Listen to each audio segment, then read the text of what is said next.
So kia ora te whānau, ko Siope te maunga, ko Moana nui a kiwa te moana, ko Hamoa, Niue o ko whenua, ke Otahuhu toko kainga, a Naianei, ko Sunny toko papa, ko Vitoi toko mama, ko Dylan toko tāne, ko Joshua toko ingoa, tēnā koutou, tēnā tātou katoa. Talofa lava, whakalofa lahi atu, happy Sign Language Week, and happy Mental Health Awareness Week as well. My name is Joshua Iosefo, and it is such an honor to be able to share with you all for Creative Mornings today. I want to thank Sophie for inviting me for this talk this morning. Thank you, Soph, and also extend my thanks to the team behind this organization as well as this cause. So just a little bit about me before we jump into my talk this morning. I am Samoan Niuean, born and raised in South Auckland, very proud of that. My grandparents first migrated here in 1959, where they lived in Taihape, out of all places. So our family's claim to fame is that my grandma gave birth to the first ever Samoan baby in Taihape, and we're very proud of that as a family. My father is a policeman, and my mother is an academic and a teacher. My parents actually both met in a club, proving that you can find love in a club. However, I don't know if you can find contraception because thus I am here. I have one younger sibling who has never cut his hair since the day he was born. We're actually 16 years apart, and unlike me, he loves maths. Me and maths, we don't quite get along. I am engaged to the love of my life, and like every millennial, we met online and eventually met in person in Hawaii, out of all places, come through romance. He used to work as a hula dancer, and now he is dancing his way to become a social worker here in Aotearoa. I have a cat named Jackson, who I dearly love. And so I do see there is a dog here. So I'm here for pet-loving, animal-loving people. You are my people. Jackson has been in my life for 5 years now. Oh my gosh, making it sound like, he's been in my life for 5 years now. And he probably doesn't know how much he means to me. I have him tattooed on my leg. And I also have created his own Instagram account. So Samurai Jackson, that's his tag. So if you feel like, following an amazing, gorgeous cat, then you can follow Jackson. Yeah, Jackson has no idea he has an Instagram page, but anyway. My hobbies include watching anime, playing video games, hanging out with friends, listening to K-pop, but not quite nailing the dance moves, as well as the feeling of after doing a workout, but sometimes not the workout itself, but the feeling afterwards. I enjoy that moment. That moment, yes, we're here for that. But yeah, that's a little bit about me. Now, in terms of my creativity and how that has really manifested in my life is, it really started with writing. My love for writing started when I was about 10 to 11 years old because I just loved to read. And it's kind of just manifested over the years and developed. So I enjoy writing poetry, enjoy writing for film, as well as theater. And that kind of has expanded into directing theater and film as well. So yeah, that's a little bit about me. Now, I just do want to preface before I go into my talk that I am going to be vulnerable this morning. So I'm going to be following the steps of Brené Brown, and I'm going to be seeing vulnerability as a way of courage. So I'm going to be flexing my courage this morning. And saying that the talk this morning, so it will be mentioning sensitive topics such as suicide, mental health, and molestation. So if you're not positioned to hear about these things this morning, please do whatever you may need to do to feel safe, such as muting or leaving the call altogether. Totally no stress at all. I will have a little note on one slide where I do kind of talk about these things to alert those who may want to mute. So you'll see it on the slide. You can totally mute, no feelings, all good in the hood, totally fine. Now, if you do want to ask personal questions following this talk, I am contactable via Facebook, and I'm happy to point you to helpful professional services if need be. All right, so let's kind of get into this talk, spectrum, right? So when I kind of came across, well, I didn't come across this thing, when I was given this theme, I was really kind of stumped in, and Laura kind of touched on it. Like this theme is amazing. It's so vast. And so to kind of help understand a way that I could really elaborate on what spectrum meant to me, I looked on the website for Creative Mornings, and this is how they describe spectrum. They said that spectrum is a band of colors, expanding definitions, a broad array of identities. We all live within multiple spectrums, colliding and intersecting with one another. And so from this, what really stood out to me is a band of colors, like a collective of colors. And so today I'm going to be talking about two main things. The first thing is the spectrum of self. What is the intersectionality of self? So for example, with me, I am Samoan, I'm from South Auckland, I'm third generation born, I am queer, I'm Japanese speaking, like all of these things that make up who I am. And this morning, we're going to be diving deeper into actually the intersectionality of experiences as well. So life events, things that happen to you. The second thing we're going to be talking about is the spectrum of self in relation to others. So looking at the intersectionality of self, and then how do those intersections relate to other people and their own identities and their context and their lives. Cool. Oh my gosh, let me just get my notes. See. So the title of my talk this morning is Spectrum, Building a Creative Community I Can't Do Bad All By Myself. In order to build a community, you need to be able to connect with other creative people, other people in general. And so to kind of talk about the spectrum of self, I will be sharing about my story. Now, I will be talking about the intersections of experiences that I've experienced in my life. And to kind of portray this, I'm going to be sharing my story in two ways. And the first way is the romantic story. So I'm going to be giving you the networking story, the professional story, the story of all my accolades, the story that's on my CV, the story that I would like everyone to know. And this is the story here. I was born into a loving family in South Auckland. I was dux of my primary school. I excelled in high school and had private tutors. I finished high school with 3 scholarships and was already a published writer. I didn't sit my exams because I had already passed. I couldn't qualify for student allowance because my parents earned too much. I worked 3 jobs while studying full-time as a way to further my working portfolio. I was awarded Graduate of the Year at university and was also named valedictorian. That is the romantic story. That is the networking story or the professional story. And now we're going to pivot now to the actual story. What is the actual story? Let's address the intersections of my life and the experiences that I've had. So this is the actual story. And please feel free to mute this part of my talk. Totally fine. And you can just unmute it once we move on to the next slide. So this is the actual story. I was born into a poor, loving family in South Auckland. During primary school, I was seeing a child therapist as I was a victim of molestation. The tutors were my auntie and another girl from church. They were both free. In my last year of high school, I came out to my family and got kicked out of home. Virtually homeless and penniless, I didn't sit my exams because I couldn't afford to catch the bus.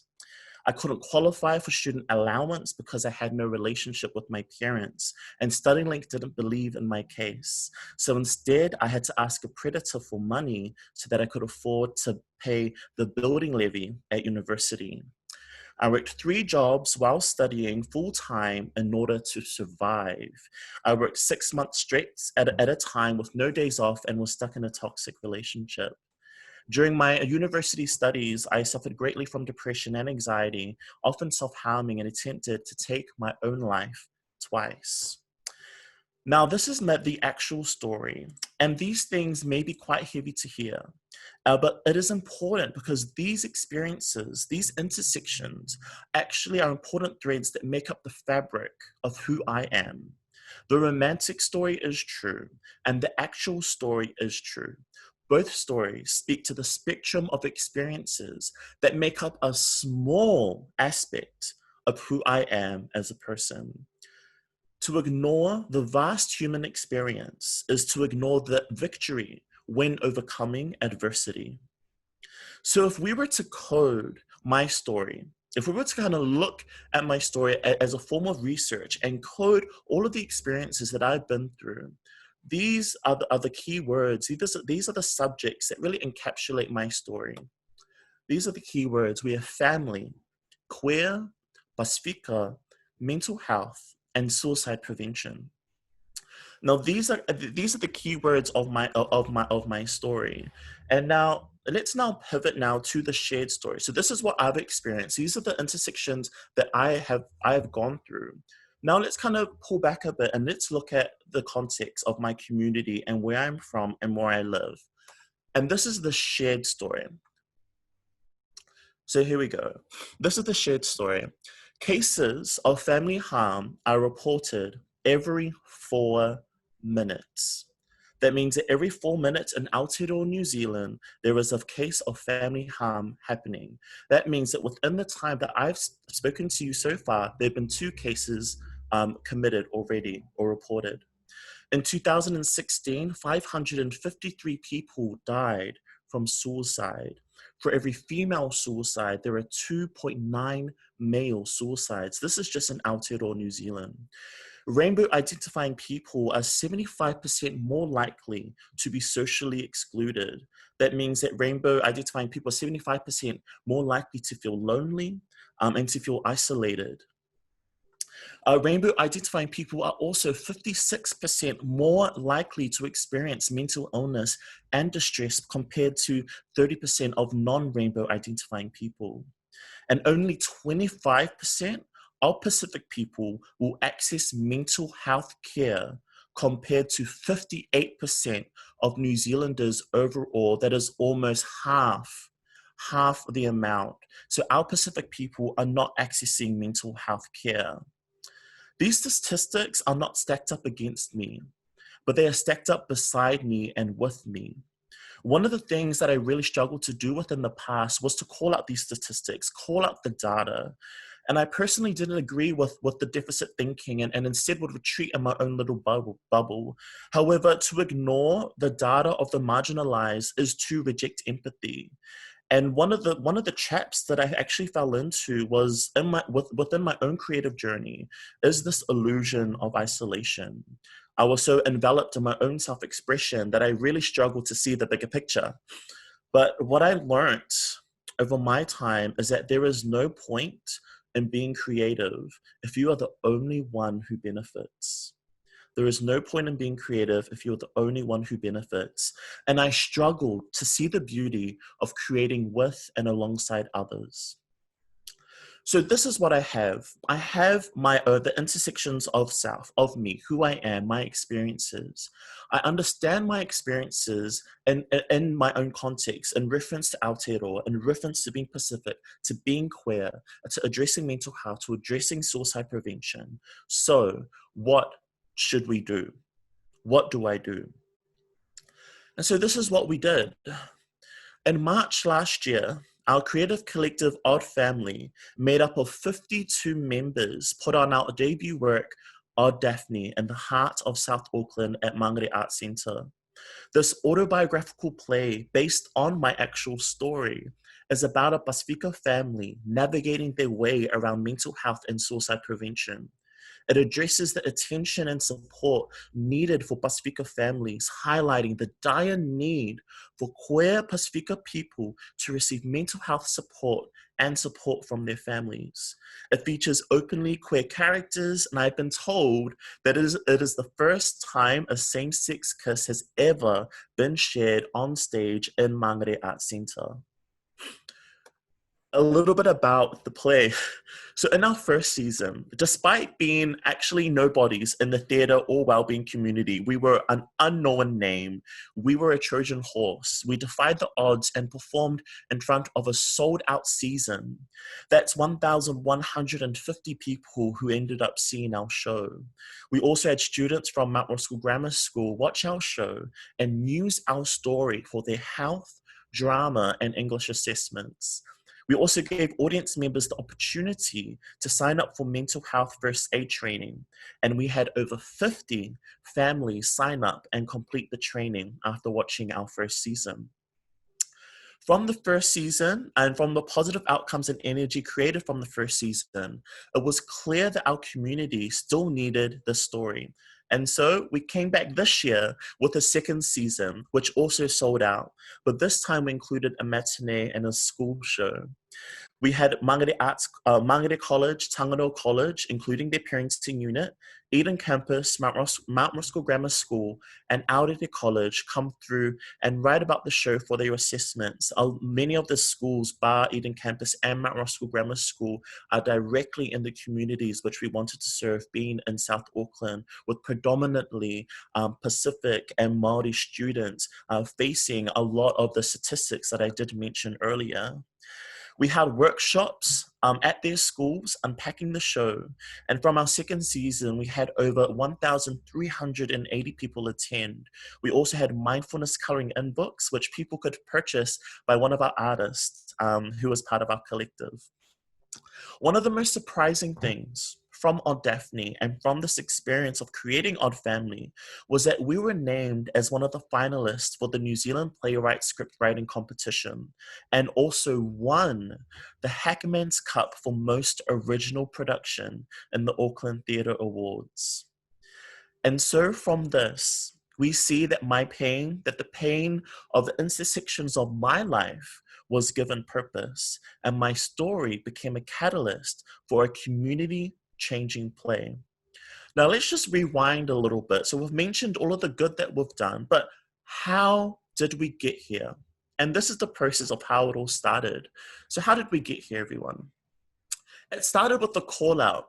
This is a screenshot of literally the first page of the script and the message that I put on Facebook. I literally just put up a message on Facebook. I read a script. Does anyone want to hop on board? Now, the bittersweet thing about me that I've learned to change, but the bittersweet thing about me in my early 20s was that one of the things that I used to do, super cringe, is I didn't just wear my heart on my sleeve, I wore my heart on my social media sleeve, right? So that meant that everybody knew my business. If I was sad, everyone knew about it. If I was happy, everybody knew about it. And so people kind of knew all of the ups and downs I was going through via social media, the good, the bad, most definitely the ugly. So when I did put up this call out, I think people were like, oh, wow, okay, yep, yeah, he's ready to kind of do something about all the stuff he's gone through. And that's kind of what this call out was. And so bittersweet regrets, but also people responded to the call, and I'm so grateful for that. And one of the key things I learned from this experience is that creativity should also spark connection. So after we did the call out, we actually did the script reading. This is the first script reading that we ever had. This is in May of 2018, May of 2018. And these are all the people who came to the first script reading. So once a call out was made, people moved, people came, they wanted to be a part of this movement. They had no idea what it was about. They literally just saw a name, Odd Daphne, it was a script, and they attended, they came, because creativity sparks connection. One of the things that I knew with myself in terms of telling such a vulnerable story and a story of strength and of hope is that I also needed to have my own support systems in place. And so I had a beautiful leadership team. Started off with just Emma and Haley, but now has expanded to 6 people. We have Sarah, and we have Kamal, we have Samuel, and we also have Yusuf. And this is the leadership team that is kind of behind all that we do. And with this leadership team, what we did is, because the original script for Odd Daphne was pitched as a film, but what we realized is that to make a film, it's so much effort, so much money that we do not have. And so we decided, look, our communities need this show. This cause really is really before the work. And so we decided to make it and adapt it to a theatre production, which thus gave birth to Odd Daphne, the theatre show. And one of the things I learned is, in terms of creating starting a creative community, is literally, you can't do battle by yourself. You need people to keep you accountable. You need people to ask you the hard questions. You need people who will stand by you and with you. And these are who these people are for me. Together, we also managed to receive funding. So these are all of the amazing funders and supporters that we had that really backed our cause, which has been really beautiful to have. And I remember the first time when we received our first lot of funding, I honestly didn't believe it. I didn't believe it at all. I called my parents. I was like, "Oh my gosh, we got funding! What the hell? Like, oh my gosh, this is crazy! Like, we're gonna do this!" And it was such an amazing feeling. And yeah, and we have been so lucky to really have support from other communities. And one thing that I did learn is creativity sparks connection, but also what it can also spark is collaboration with other like-minded organizations and people who are about the same cause. Following, we actually had an audition, which was really cool. So we did the audition thing, but something didn't feel right with me. Something didn't sit right with the co-papa of this work. And so after the audition, what ended up happening was I kind of went back to what I really value as a director and as a creative, and what we value as a team. And what we value is purposeful connections. And that meant that the method of how we casted needed to change, because there is an importance of connection, and because we really value the importance of connection. Have you ever been to those networking events? I've been to quite a lot, and it's almost like you've got this radar, and when people talk to you, they're literally categorizing you when they see you, right? What they're asking is, when they ask you, "Oh, hi, my name's Joshua, what do you do?" What they're saying is, "Hi, my name's Joshua, are you worthy enough of my time?" You know what I mean? And that's 100% the way that I feel when I go to a lot of these networking events. It's like, display your worthiness and let's see if we can connect and maybe we can climb together. Like that's kind of the vibe. And with the auditions, that's definitely not what I wanted to happen. That is not what the kaupapa of our family was about. So I kind of went back, and what I realized is that caring enables connection, whereas networking enables niceties. And we didn't want networking, we wanted pure, genuine connection. And so what that meant is that the final casting looked very different to what I first thought it would be, because I chose the final cast based on three things. Number one was their connection to me as a person. That number two was the connection to the story and how they related to the story. And that was number two. And number three is their connection to others. How can this space, this collective of creatives help them as a person? And so what ended up happening is our final cast ended up becoming, so this is our first the final cast of our first season, missing Emma as well as Sam, who played other characters. But this became the final cast. Like, I just want to mention, if we kind of think back to my story where I shared about um the conflict of relationship between me and my parents, this was a beautiful moment. My parents were casted as the parents in the play. So my mom played my mom. That is my mom. And the orange, she's in the orange pulatasi. She is holding the cake. That is my mom, my biological mother. That is her. And then there is my father, who was wearing the blue shirt and the fedora. And that is my actual dad. And now if we also go to Emily, who is the woman wearing the overall, she is actually one of my bestest friends, and really helped me within my own mental health journey. We've also got different friends there. We've got Ola, who's also online. Me and him played netball together. And so all of these connections. If we had like a theater uh, like a dramaturg to come in and look at our casting, they'll literally be like, "You have people with zero experience carrying the show." And I was like, yes, we do. And that's exactly what we were about. We were all about connections. How? Because I honestly believed that connections are going to carry this work. And so this is actually the context of how everyone joined. We've got Haley, who was just in the black and white picture there. We graduated together. We studied together. And then we've got my parents and my younger brother. If you look at the zombie picture with me and two friends, one of the zombies, his name's Martin, and he actually came on board as an engineer. He's an engineer and also as well as a builder, and he came and he built the set alongside one of my other friends, Athena. We've got in the middle there, the picture of all of us doing our little, little sign. That the woman in the middle who has really held it down for Odd Daphne as a co-director, her name is Emma Gillies. She was my drama teacher. And she has carried me through. When I first came out to my family, she was the one who offered me support. We've got my partner there. That's both of us at our first Pride in Hawaii. And he actually came and worked backstage in the season 2. We've got my family from the Oceanic Leadership Network at AUT. And we've also got Moss, which is a dance collective that I dance with. And they all came on board to really make this work happen.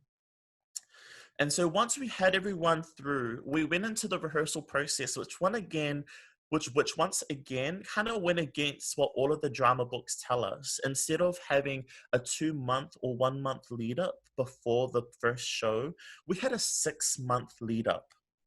Half a year, we literally spent half a year preparing for the show. And this included everyone going through mental health first aid training together. That was really important for me and for us to do as a collective. The second thing we did is I invited people over for dinner at my house. I just cooked them dinner. They came over, we talked, we ate, we laughed, we danced. We just got to know each other and we got to connect. And we did a lot of team building. We even spent New Year's Eve building the set. We would go swimming together. The whole kaupapa of this work was actually about creating meaningful connections. And that in the end is really the reason, the answer for our success over the 2 seasons. It was only because we cared that we were able to carry our Daphne. So where are we now? So this is what continued relationships look like. So because we were really invested in our relationships, we realized that relationships don't stop once the project ends. They continue growing and going. So we've got pictures here. We've got us. We camped together. That was us at camp last year. Such a good time. The picture on the top left-hand corner, that's us on the 2nd season. On the bottom left-hand corner, one of our girls, beautiful, beautiful Day Day, who played in Odd Daphne as one of our aunties. She graduated from university and we all went to her graduation together. We're all in support of each other. And then on the bottom right-hand corner, that is me proposing to my fiance, and all of the Odd family cast were all there, and they were all there to witness the moment, and I wouldn't have it any other way. So so right now we have a few projects up our sleeves that we are working on behind the scenes, which includes we want to make Odd Daphne into a film. We want to make it accessible for more people so that more people can hear this message. And so yes, we are wanting to make it into a feature film. So yes, if you want to help us, feel free to connect. It is a big task, a big job. And what I do want to do close with is just these final words, is that if you create a space where everyone feels safe, supported, and loved, you will always have a thriving creative community. And I hope that is a final message you're able to take away from this talk. Kia ora, and thank you so much for having me this morning. That's enough of me talking for now. And yes, thank you all. Hey Josh, I think that everyone will probably agree with me when I say I don't think there's ever going to be enough of you talking. That was that was, yeah, absolutely incredible. We have a bit of time for questions. If any of you do need to go to work, please feel free, but we do have some questions, and please drop them into the chat for Josh. And also Josh, just in the chat, there's some really lovely messages coming through, as well as one from a completely random audience member saying that your mum's really hot. She Sorry. It might have been your mum, I don't know. Cool, so we'll jump into the questions, and yeah, please feel free, everyone, if you have another question for Josh, to chuck it into the chat. If you do need to head off, we'll keep recording the questions so that you can check back in on them later. So the first one I've got is from Leilani, and she is someone who works in schools across Aotearoa and has strong ties to Pacifica youth. She wants to know how can educators and the education system in general better equip our Pacifica queer youth who are trying to understand and accept their fabric. It's a big question. Yeah, big question and an amazing question. Um, through my work with schools that I've done, and also working with Akumata to Teach First NZ, I have really been able to kind of test the temperature of where the education system is at. We kind of just look at the resources that are available for queer Pacifica young people. There are next to none, unfortunately. We have the Village Collective, who do have some resources, but even them themselves are lacking mobilization in terms of on a national scale. So I do think that actually that is an area that I personally really want to help create some sort of some greater support in. But honestly, that is an area that is lacking in our education system, and we really need to do something about it, because yeah, our queer Pacifica people are a priority. But in terms of as a teacher, what you can do, I have had teachers in the past email me and ask me what they can do for their queer Pacifica students. I'm more than happy to directly link you to the Village Collective. They actually teach teachers as well as parents and social workers about how to create safe spaces for queer Pacifica young people. They have like modules, they have resources available and really practical ways as well, which you can do that. So I'm more than happy to link you to the Village Collective. Yeah, that they are a charity organization who are really about that kaupapa. But yeah, at this point, they are the only organization that does that, to my knowledge. But that is definitely something that we really need to strengthen here in our education system for sure. Thanks, Josh. And so Leilani and anyone else on the call, that's a really generous offer from Josh. So please reach out to him if you want to be connected up with the Village Collective. Yes, please. We've got one from Heather, who has said, thanks for your insights. Do you have any advice for young Pacifica creatives who might have a challenging time pursuing their creative passion because they're not getting family support? Oh yeah, oh my gosh. That is such a big one. That is such a big one. And because if we look at the context of our Pacifica people, so here's something in my research that I really found very alarming, right? Is that a Pacifica people earn, the average earnings of a Pacifica person is $23,686 a year. That is less than half of the median income of the average New Zealander. So our Pacifica people are struggling already as it is to make ends meet. Now, if you match that with a creative pathway or a creative career, as we all know, to be a full-time creative, it's not a very lucrative job. It's either, you know, it's either warm, it's either hot or cold. And so from our Pacific context, there is so much intersectionality that we need to address. And so I can really empathize with, say, for example, families or parents who may feel that financial struggle when their child is saying, I want to pursue a creative career, because of the financial situation that us as a people are in. However, I have had experience where students or young people have come up to me and they're just like, you know, they want to pursue this.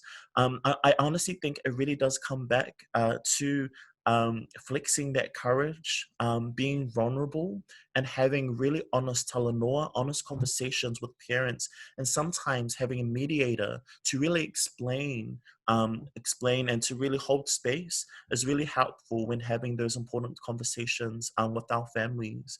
And so, yeah, that's something I would encourage. But I think it is also really important to really understand what is actually the context that is surrounding our Pacific creatives, and just how, you know, they've really got to work so hard, and really got to fight through to really kind of get these opportunities. So yeah, that would be my advice to, yeah, kind of have a mediated or just a very honest and vulnerable conversation, so that the parents are able to listen to what their child really wants in life. Thanks, Josh. The next question that we've got is one about you personally, from Boba. So as an artist and kind of communications person, how did you adjust your personal and professional life in the crazy year of 2020 and COVID-19 times? How's your work and the Odd Family been affected during lockdown? Amazing. Yeah, such a good question. One of the things, I guess, not so much gambles, but one of the kind of a new mantra that I really wanted to kind of adopt with Odd Family and with our work and our collective, was that we all mutually agreed that if we need a rest, we will rest, and if we need to work, we will work. And so what we really saw COVID as being is actually a time for all of us to really honor the time with our families, to really honor a lot of the to actually address some of the financial situations that were happening in our families. And so we saw that as a time for us as Odd Family to pause, to allow our members to really to rest, to recuperate, to replenish, and to also do what they needed to do to kind of get through COVID times. So yeah, I did see that as a way of I did see COVID as like okay, time to pause. And actually it hit just a few weeks after we finished season 2. And so in terms of our energy levels, it kind of went with where we were at as a team as well. Thank you. Cool. I think we've just got a couple of last questions. This one's almost a bit of a recommendation from Boba, I think. So, you said, do you have time to attend high schools, or you're already doing this, attending high schools, talking workshops to tackle the issues that you're talking about? Is that something you're doing? She said that she feels youngsters definitely need a role model like you.